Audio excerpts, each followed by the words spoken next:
জামায়াত ক্ষমতায় গেলে দেশে আর পরিবারতন্ত্রের রাজনীতি থাকবে না বলে জানিয়েছে দলটির আমির ডক্টর শফিকুর রহমান।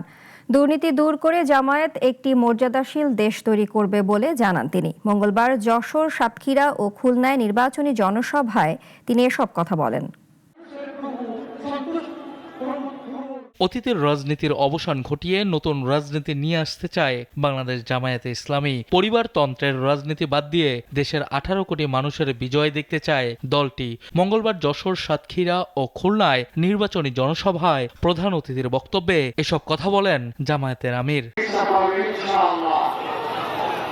সকালে যশোর ঈদগাহ ময়দানে অনুষ্ঠিত জনসংযোগে শফিকুর রহমান বলেন, জামায়াতে ইসলামী ক্ষমতায় গেলে দেশে আর পরিবারতন্ত্রের রাজনীতি থাকবে না। নতুন রাজনীতির সূচনা করা এবং সেই রাজনীতি হবে জনগণের রাজনীতি।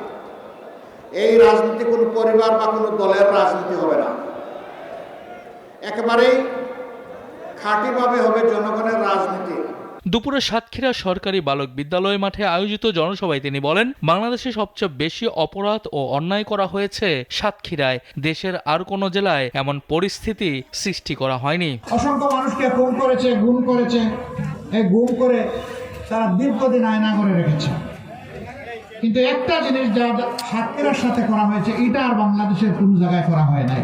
দিনের শেষ বেলায় খুলনা মহানগরী ও জেলা জামায়াতে ইসলামের নির্বাচনী জনসভায় তিনি বলেন, দুর্নীতির মাধ্যমে এমপিরা শত শত কোটি টাকার মালিক হয়েছেন। জামাত ক্ষমতায় গেলে একটি মর্যাদাশীল বাংলাদেশ তৈরি করবে।